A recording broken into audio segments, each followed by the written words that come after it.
Hello കൂട്ടുകാരെ, ഇത് വിത്തിന് നിർത്തുന്ന ഒരു ചുരങ്ങയാണ്. ഇത് ഉണങ്ങിക്കഴിയുമ്പോൾ ഇതിൻ്റെ സൈഡിൽ ഹോളിട്ട് ഇതിലെ വിത്തെല്ലാം പുറത്തെടുക്കാം. ഇതിൻ്റെ തോടിന് നല്ല കട്ടിയാണ്.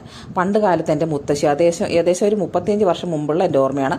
മുത്തശ്ശി ഇങ്ങനെയുള്ള ചുരങ്ങയുടെ വിത്തിനകത്ത് ഹോളിട്ട് അതിൽ പൈസ ഇട്ട് സൂക്ഷിക്കുമായിരുന്നു. കെട്ടിത്തൂക്കിയിടും. ആർക്കും ഒന്നും മനസ്സിലാവില്ല. പിന്നെ അത് ഇതിൽ പൈസ ഉണ്ടെന്ന് ആർക്കൊന്നും മനസ്സിലാവില്ല. പിന്നെ ഇതിൻ്റെ ഉള്ളിൽ ഉണക്കമീൻ, അതായത് ചെടിയുടെ വിത്തുകളെ, പച്ചക്കറി വിത്തുകളെയൊക്കെ സൂക്ഷിച്ച് വയ്ക്കാം. അപ്പോൾ എലിയൊന്നും എടുത്തുകൊണ്ട് പോവില്ലായിരുന്നു. അപ്പോൾ എൻ്റെ വീട്ടിലുണ്ടായ ഒരു ചുരങ്ങയാണ് ഇത്. എൻ്റെ കയ്യിൽ കിട്ടിയപ്പോൾ എനിക്ക് തോന്നിയ ഒരു ആശയമാണ് ഇതൊന്ന് പെയിൻ്റ് അടിച്ച് സൂക്ഷിച്ചാലോ. ഞാൻ പെയിൻ്റ് അടിക്കാൻ തുടങ്ങിയപ്പോൾ എല്ലാവരും എന്നെ കളിയാക്കി. ഇതിലും നല്ലത് കാളയുടെ കൊമ്പിന് പെയിൻ്റ് അടിക്കാൻ പോകുന്നതാണെന്ന് പറഞ്ഞ് എല്ലാവരും കളിയാക്കി. അപ്പോൾ ഞാൻ വിട്ടുകൊടുത്തില്ല. ഞാൻ ഫാബ്രിക് പെയിൻ്റ് എടുത്ത് ബോട്ടിൽ പെയിൻറ്റ് ചെയ്യുന്നത് പോലെ തന്നെ ഇതിൽ വിവിധ വർണ്ണങ്ങളടിച്ചു. അങ്ങനെ ഇതിൽ മിററൊക്കെ ഒട്ടിച്ചു. വിശദമായിട്ടുള്ള വീഡിയോ എൻ്റെ ചാനലിൽ കൊടുത്തിട്ടുണ്ട്, എല്ലാവരും കാണണേ. അപ്പോൾ വീഡിയോ ഇഷ്ടമായാൽ സബ്സ്ക്രൈബ് ചെയ്യുക, കമൻറ്റ് ചെയ്യുക, ലൈക്ക് ചെയ്യുക, ഷെയർ ചെയ്യുക. താങ്ക്